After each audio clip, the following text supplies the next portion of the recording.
Hello, beautiful people. I'm Brooke. And I'm Laura, and together we are BipolarLines. Today's episode is going to be what the public doesn't understand about psychosis as it relates to the Lindsay Clancy trial, basically through the lens of our experiences watching a loved one who has experienced psychosis. Yes. What say you, Brooke?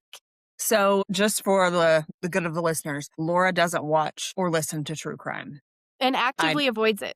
Yes, I would actively say. avoids it. For sure. I, on the other hand, do, right? And it's obviously a hot topic in the realm of social media right now. But what I don't want listeners to think is that I'm going to talk about facts, not in evidence. That's not what I'm doing. And there's only been 3 days of testimony in this trial, and not a single medical professional or provider has taken the stand to address, talk about, or answer anything relative to Lindsay Clancy's state of mind at all. So all we can talk about, myself and Laura, are what our experiences have been and possibly, hopefully, help listeners understand more about what psychosis actually is and what it looks like. That's the goal. Yes.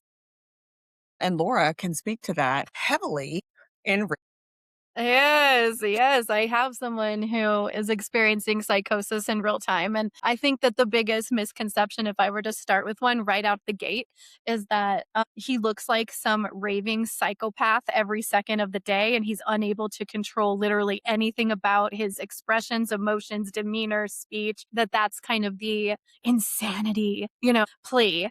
And that is just not the case. That is not the case at all. He can present, and he is presenting. He's in a hospital right now. They discharged him less than 12 hours after he was hiding cameras in my refrigerator, placing the butter dish with the butter in my trash can, and hiding his phone in a backpack with a bomb underneath our stairs. So less than 12 hours after that, the medical professionals at the ER were like, he's good to go. Cody's great. So there you go, Yep. people, right there, just right off the gate. He was able to, there's also, we have two ideas. We have like two things that come to mind for me. The first thing that comes to mind is masking.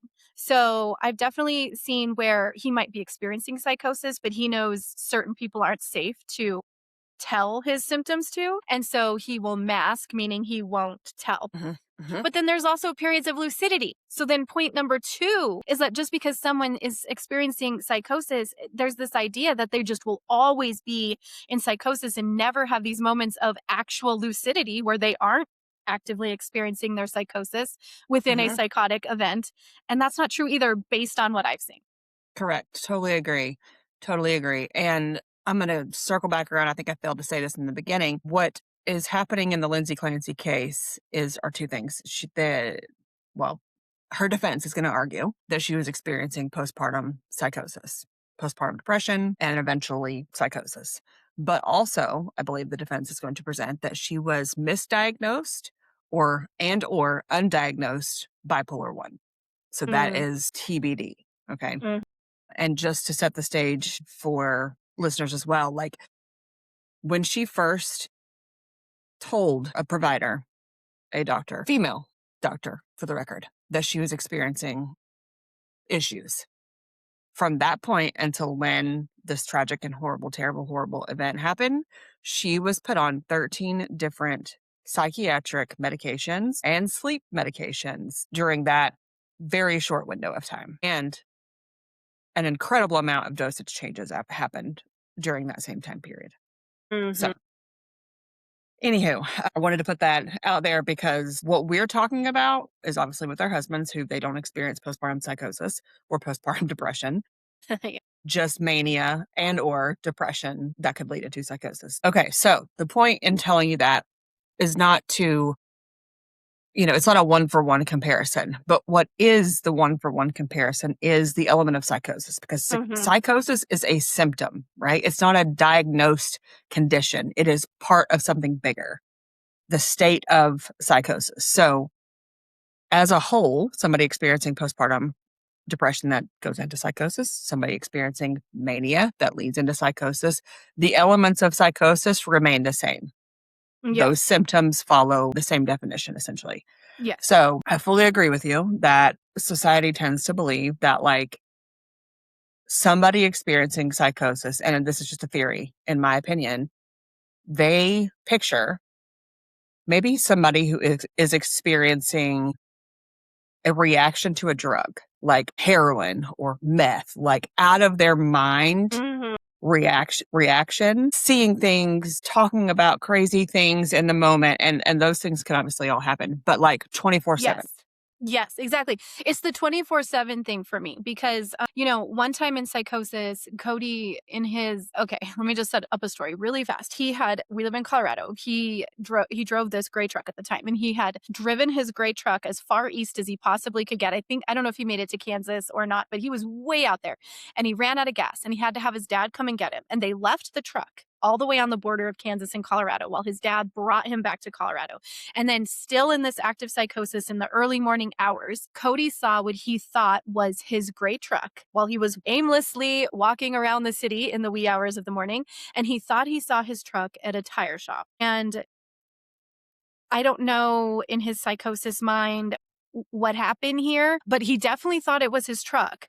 But then his reaction was to grab a metal folding chair out of the bed and just start bashing the shit out of it. And so he got a felony, I don't know what, menacing charge. I think it was a felony menacing charge. And, people are like, why did you do that? And it was just, it was just in his psychotic mind.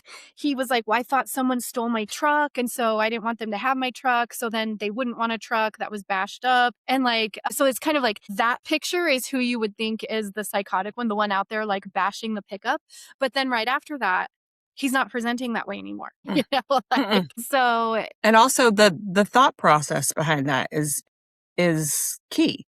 Yes. He started bashing his truck, what he thought was his truck, Yes, with a metal folding chair. Yes. Because nobody else would want it if it was no longer pristine. Yeah. If that's not trauma talking, I don't know what is, but hello, that's not how it works. Sorry, continue. Yeah, no. So I don't know. I guess I forgot my point to that. Is this that I think right after he did that, he wasn't presenting us looking to be psychotic. Yes, exactly. And so we have this idea, like you said, the person is walking around the whole time acting like he probably was acting when he was bashing the truck, but that's not what happens. And I know what I was going to say. So this was important because as we're trying to figure out, like, I had a lawyer at the time who was just a DUI lawyer, and he was not appropriate for this, but he was all I had. So I put $1,000 retainer, and I'm talking about, like, could we do reasons of insanity? Because he really is out of his mind. He was out of his mind doing this. And this guy was in way over his head. And so he just got my $1,000, but I went to another lawyer. I called around specializing in criminal defense with experience with mental disorders. And I found this amazing woman, love her so much. She's since went on to win awards, and she's way too expensive now. But luckily I caught her right on her come up, and nice. I interviewed her. She was really good. She really understood. I felt like, yes, this woman understands what's going on here. And she said too, she was saying like, the insanity defense is going to be really hard to prove because you have to prove, like, for some reason, whatever definition we have of insanity currently in the legal system is what they're going to be trying to use against Lindsay Clancy, which is this idea that she had thought processes capable of thinking, that she wasn't just constantly out of her mind. And that's what meets the definition of legal insanity, unfortunately. So my defense attorney was like, that's not the route where we're going to lose if we go that route. And she's like, we're going to do a different route and hopefully get him on like probation and things like that and get it expunged. And that's the route we went. But yeah, I remember her telling me that and just being like, but how could that be? Because he was obviously out of his mind. Yep. And the reason is, Laura, the criminal justice system has zero understanding, empathy, compassion, or real-time application of mental illness. Period. That's why those insanity pleas never really work, except for, I think, in the instances where, and this is probably part of the problem, the instances where the person is fully, clearly out of their mind, has zero periods of lucidity. Exactly. That's exactly what she said. It would have to be completely incompetent, where there's like 0 to 0.1% chance that they would ever be rehabilitated ever again. 1,000%. That's it. That is the only time that it's okay. So that's the standard. That's the precedent that's been set in our criminal justice system, which is wild. Oh, it's wild. I wanted to address something that you had done a TikTok talking about this. And Mm. One of your main criticisms, at least from what I gathered from the comments section, was that people thought you were defending Lindsay Clancy over defending the lives of 3 innocent babies, which is not what you were doing. And that was the interpretation, and it was twisted. And one person was even like, "It's disturbing how much you're arguing." I was like, Brooke, if you guys have known Brooke, if you listen to this podcast, like Brooke is least argumentative than me. Like I'm the one that can't fucking stop arguing when you need to stop arguing. Like Brooke is like very more logical. Like I lead from emotion, Brooke leads from logic, and we both get to the same place. But yeah, I was just like, okay, so for one, to interpret Brooke's words as this is weird, but that's because people get emotionally charged and then they get a filter. And so they're viewing this like of course, everyone thinks it's tragic. Like, how could it be anything more than just tragic and heinous? And no one would want to see like 3 innocent babies taken. Mm-mm. But Brooke's point was not to defend Lindsay Clancy in the sense that like, oh, she couldn't help it because she had psychosis. No, it is to change the system that failed her, that then in turn failed the babies. That's what Yes. happened. If the system had actually helped the person with mental illness the way that they needed to be helped, all of Those this kids other would be stuff alive. becomes irrelevant. Yeah, that stuff is irrelevant. It never would have happened. But so our argument is that the system fails. And if you just want real-time proof, follow my TikTok, because this entire month, Cody has been literally in 1 month's time, he's been to the hospital 4 times and they keep saying, "Bye, you're great. See ya." And like I said at the start of this podcast, he's doing all this crazy stuff in my house because he's in Yeah. psychosis. Yep. And a lot of times the time of day matters too. I feel like for Cody, he has this like witching hour between like 12 and 4 a.m. And then things really go off the rails. Yeah, I think our point is that the system is failing people who have psychosis. And then the Mhm. people with the mental illness get in situations potentially like this, which is Yeah, awful. that And they it could can't get all out be of. prevented. And it could all be prevented. Yes, full stop agree. And yeah, it's just like, I'll talk about one of the most alarming arguments for the people who choose to believe that Lindsay is a murderer, a sadistic murderer. Okay, that's the comment, right? I don't believe this to be true, but that's one of the arguments. Yeah, that's and an argument. I've heard that too. their reason is this: she planned it. She waited for her husband to go get food. She sent him to a different restaurant and added a stop to CVS to get their child some constipation meds. So she had enough time to do that. Y'all, the restaurant was 9 minutes away. CVS was 3 minutes away. She didn't send him 30 minutes away. But also, if she was in such a state that she wanted to pre-plan, but also showing care and concern for her baby, that she wanted her husband to pick up constipation meds. Yeah, What? I know. Like, also, somebody in psychosis is capable of planning out something, because what you all don't understand, in my opinion, the way I've seen it, the way I've tried to explain it, is when somebody is in psychosis, they are afraid of everyone around them, which is what drives masking. So I have a goal, whatever that goal is in my psychotic mind, and I need to be able to reach said goal. Okay. So if that means I have to pretend like I am totally fine in front of this group of people, that's what I'm going to do. If I need to have side conversations and send random notes in purple ink because it's very specific, that's what I'm going to do. Right? Like the person becomes part of the goal. And it may not look disastrous to the outside. It may look normal to everybody else, right? But I would be, or my husband and your husband is capable of picking up the phone, calling a restaurant and placing an order, of having a conversation with Yes, you. absolutely. Having a conversation with me that would on the surface appear to be quote unquote normal. Yes. Right? Yes. And then lose grip with reality. Yes. And terrible things happen. So this idea that because she planned what happened, I don't think she planned what happened, but because there were premeditative type steps into making sure that her husband was out of the house, that is why they believe it to be true. Like that she's Well, a maybe murderer. we should study it more because, I don't know really. I look more at bipolar research, not as much as psychosis research, just because I'm dealing with bipolar normally day to day. But I will tell you that I have I had a good friend who, trigger warning. So she did end up, unaliving herself in 2018, but it was after 2 years of what I believe she was in some sort of psychosis, and her son was 2.5. And I think no one knows for sure because she wouldn't get treated correctly by the medical professionals except for one time. There was this one time she wrote something on Facebook that was really concerning that prompted me not to even call her. I just immediately went to her house, and it was so concerning not only to me, her other friend showed up there too. I was like, oh, hello. She's like, what are you doing here? I'm like, I saw a Facebook post. She's like, me too. Let's go in and see what's going on here. And so she did let me take her to the ER that day. And I remember we're in the ER and the doctor came in and to ask her questions. And, she's kind of telling me some of her voices that she's hearing and some hallucinations she's having. She doesn't think they're hallucinations. She believes that she is spiritually connected to the souls and her dad. And she listened to spirit radio, and these people don't understand that she's just connected to that realm. So this is what she's telling me in the waiting room. And then the doctor comes in and he's like, I'm going to ask a series of questions. I just want you to answer them honestly. And she's like, I'll answer them the way I'll answer them, because I think a lot of my answers you're not going to appreciate. She knew if she started talking about the spirit realm and the spirit radio and all this stuff that she was just telling me 5 minutes before that doctor came in, he's going to get maybe a little suspicious. There's some psychosis going on. And she was brilliant woman.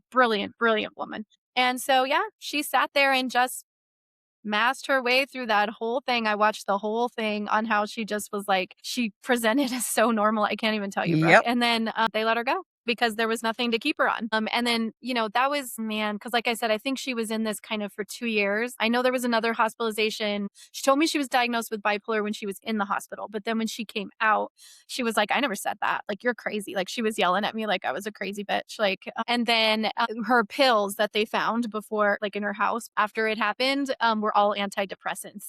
And I was like, because it like sounds pretty similar, doesn't it? Not that I've been following this case, but here's the thing, at least from what I know with bipolar disorder with Cody, antidepressants without a mood stabilizer, rocket ship to mania and psychosis, like rocket ship.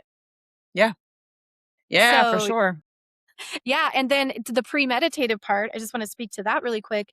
Everyone knew she was very unwell for these 2 years, like just not the person that I Your knew, friend. but yes, but unable to get her help. And I became estranged from her simply because she didn't want anything. She didn't appreciate anything I had to say, which was concern, help, get help. No, you're not talking to spirits. Like, you need to get help, like things like that. She didn't appreciate that. So we became estranged to some extent, but we're still Facebook friends and stuff. And the night before she did what she did, she posted on Facebook something very dramatic. And she was like, it's time for this leading lady it's time for the final act for this leading lady.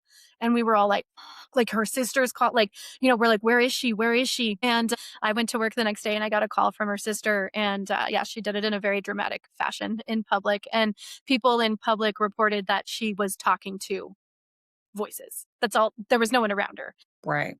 And so, was that premeditated? I don't know. But if it was, she was still out of her mind. Yeah. Even being able to premeditate it. She knew in that moment that the final act was coming when she made that post. Yeah. And then the final act eventually was played out.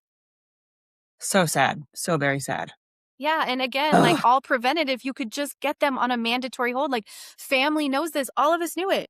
Every single person in her life knew she was this ill. And because she didn't believe she was, they couldn't help her, allegedly, supposedly. Yeah. And yeah. that is how the system is. It's so true. And to speak to Lindsay's situation, she was a labor and delivery nurse. She kept meticulous records, Laura, of when she started certain dosages of medications and how she felt. Those diaries came into evidence. She was trying to stay rooted in reality. It was very clear to me. I've suggested here that everybody, to loved ones, that they keep a diary when something new starts. That's very helpful. Yes. Because you have no idea after a couple days. Things they all mold together, and it's like, I don't even know. Do I feel better? Do I not? But then you can look back on this diary and go, okay. And here's the dynamic that I think is going to not work in Lindsay's favor with the general public. She was the nurse. Patrick, her now ex-husband, his mother was a labor and delivery nurse. He looked to the medical professionals in his family to do the right things. There was no motivation there for him to really get involved necessarily, because it's like, oh, well, you're a nurse and you know what you're talking about. You're doing the right things. You're asking the right questions. Like you're doing great. I'm going to let you keep doing great. Yeah, and like I trust you. Yes, he, I think, was in IT. So he doesn't have the mind of trying to understand. Now, when push came to shove, he did force her to go to an in-person visit. That was, I think, day 2 of trial. That came out. But point being, Lindsay being in the medical profession, I think it actually hurt her more than it helped her. Because she was likely trying to communicate that she was struggling, but also aware of what that struggle looked like and trying also not to scare her family. Yeah. It's just sad all around. But the more that this comes out, the more hopefully people will be more understanding, or they won't. I mean, I don't have a lot of hope, frankly. I don't. But the system's failed her. She asked for help at every fucking turn, frankly, and it's infuriating. And they sent her away. She went to different inpatients. They sent her away. They're like, you're not sick enough. And exactly. That's what I'm hearing right now with COVID. Yep. So, yeah, the system's failed her. And there was somebody who was like, men need to do better. There was another comment on my TikTok. And I was like, every provider that she saw was a woman.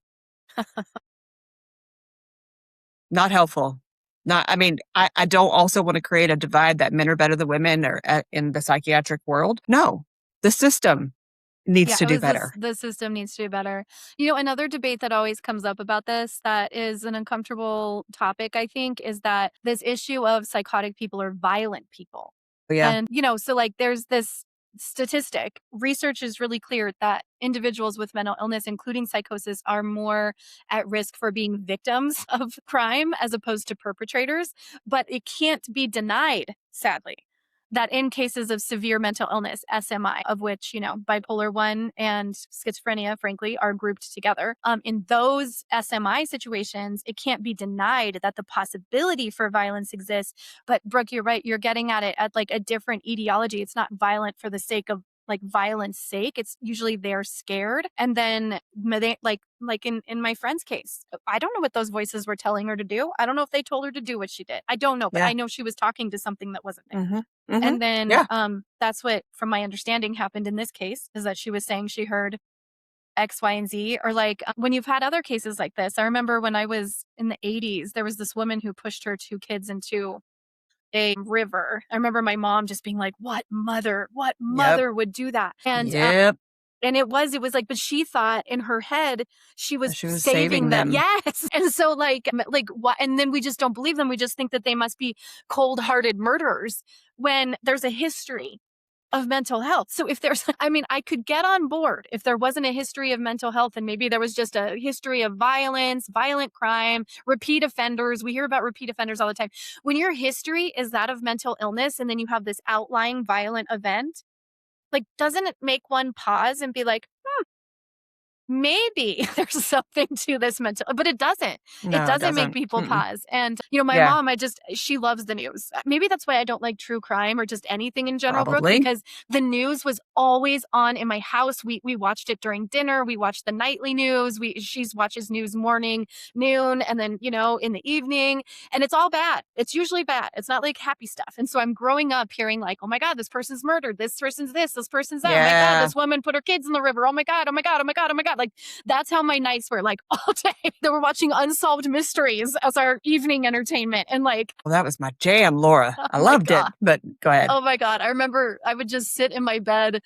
This one night there was like my neighbor installed a light on the end of his garage and it was green. And I'm like, the aliens are coming to abduct me. Anyway, I got sidetracked, but that's hilarious.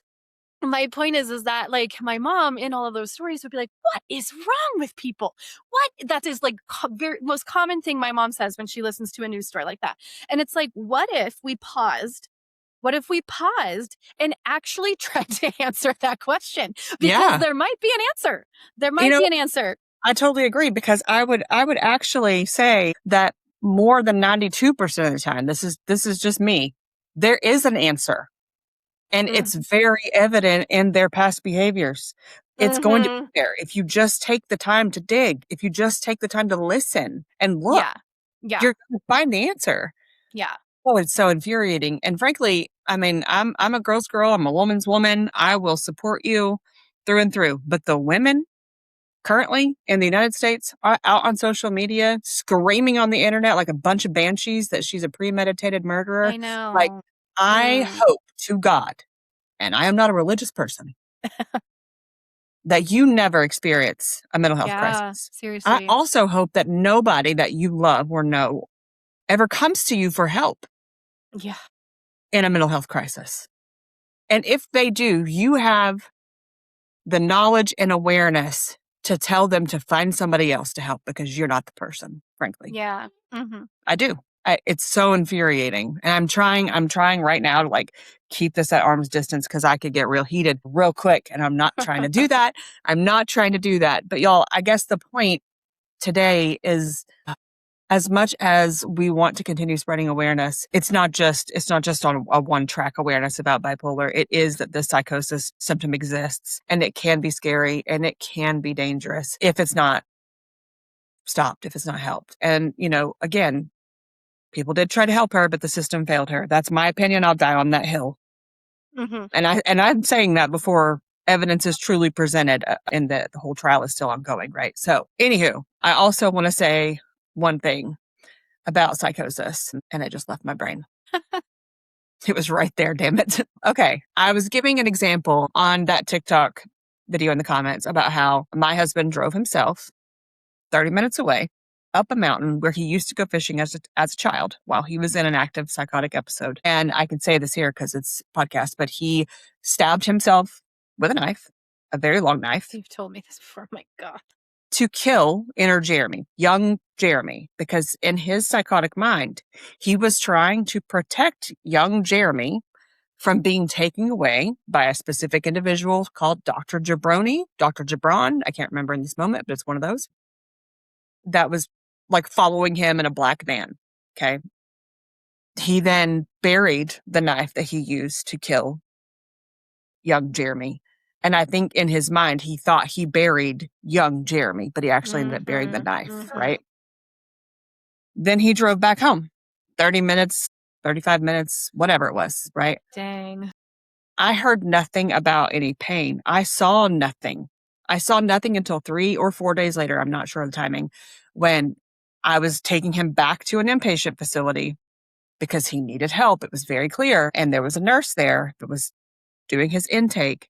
And she clearly caught on to something that he was doing, saying I wasn't in there. Mhm. He came flying out of that facility trying to tell me to take him away from this place that they were like, he couldn't stay there. And he gave me weird reasons as to why he couldn't stay there. But it was kind of like, I can't remember the name of it, but it's like a prison in the middle of the ocean, like an island. Like, it's like, Alcatraz? thank you. He was basically saying this is like Alcatraz and he was going to die here. And I'm like, whoa. And then this nurse lady comes out and she very intentionally, and I appreciate her because she clocked it. I don't know how and when or what Jeremy said, but she clocked it. And all she was trying to do was get him to see that he was experiencing physical symptoms, but she didn't know why, right? So she was asking him to do certain things with his arms, to bend over, to stretch fully. And then when he did those things, that was the first Oh, time I ever saw some.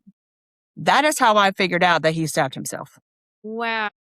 I had no idea beforehand. He used his shirt to stop the bleeding in his psychotic mind. And then he drove home and pretended in keyword, that everything was fine. Because in his mind, he did his job.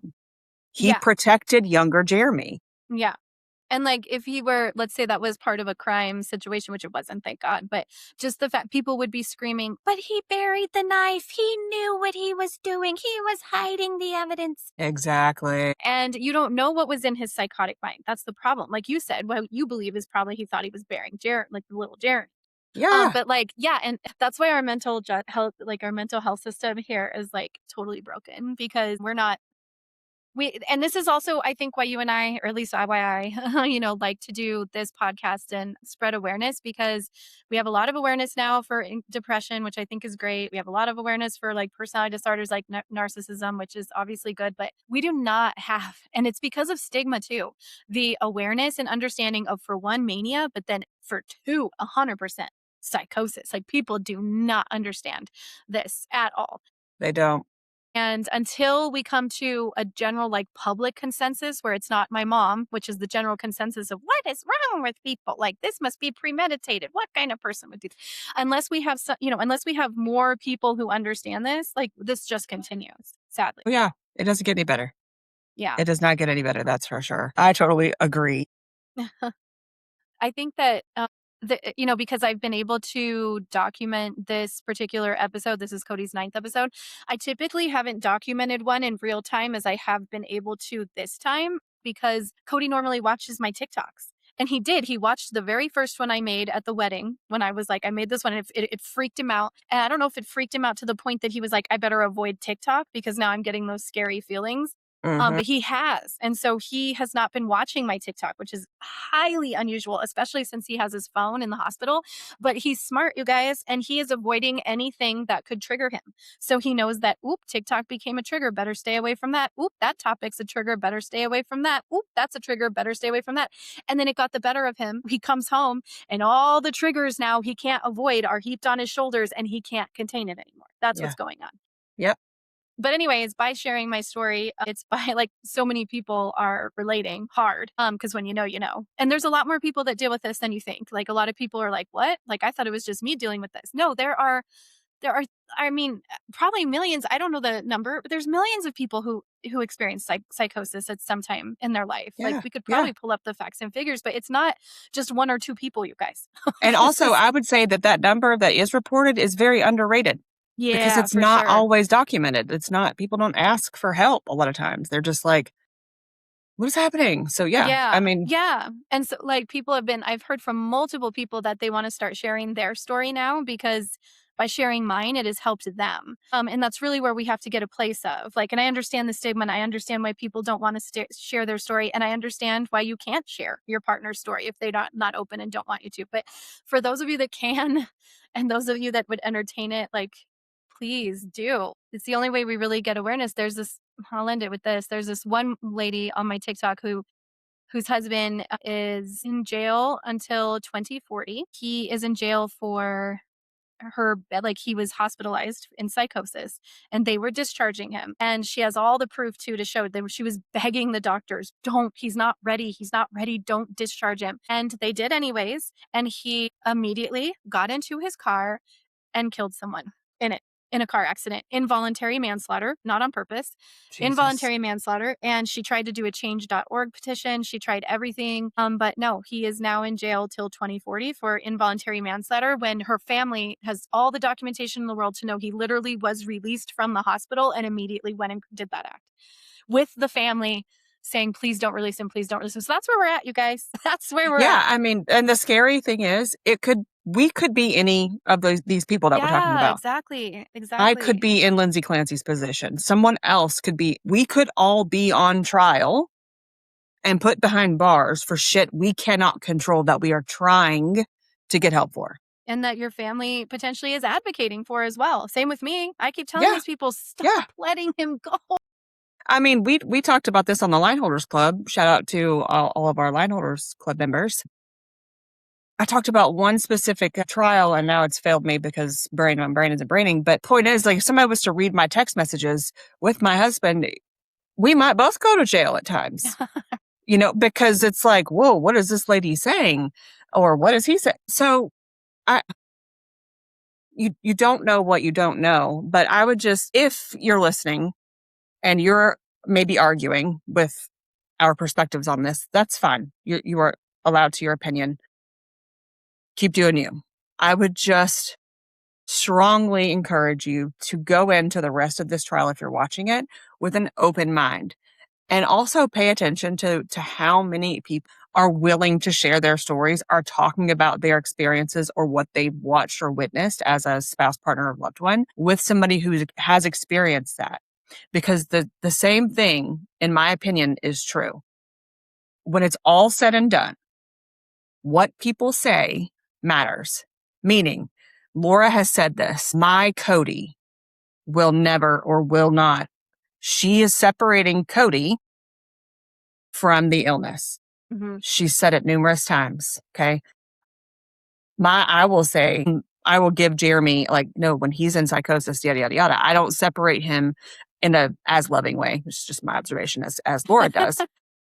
But we separate them. Okay. Case in point, 3 days after the horrific events that happened with the Clancy's children, Patrick Clancy, her then husband, made a statement asking the world to forgive her because the real Lindsay was a very loving and caring individual. The real Lindsay would never have done this. That is what I'm saying remains the same. Absolutely. In every story. Yes. It's heartbreaking. It's very heartbreaking. Yeah. All right. Let's end it there. All right. Yeah. Well, it had to be talked about. And I'm glad we talked about it. It needs to be talked about. It does. And I'm sure this will come up again more as this trial goes on. And I think we'll keep talking about it for sure. So, all right. To our OG listeners and new, if our show speaks to us or speaks to you, not us, good Lord, be sure to like, follow, or subscribe to us on whatever platform you're watching or listening to us on. You can also join our Facebook group. It is anonymous. It's private. It's BipolarLines Pod. You have these option to post anonymously. It's a safe space and a great community. Yes, and if you want to hear more from us, Brooke and I do have a Spotify membership called the Line Holders Club. You'll get at least 2 bonuses a month. There's been a few more in there because of my shit show life right now, but you'll at least get 2 bonus episodes. But don't worry, the main feed will remain the same. It'll always be free. And you can also find me on TikTok for free at the BP Spouse, and Brooke is break_the stigma. Yeah, that's all for this episode. As always, thank you all so much for being here, for showing up for your person, and for showing up for yourself. We'll see you next time. See you next time.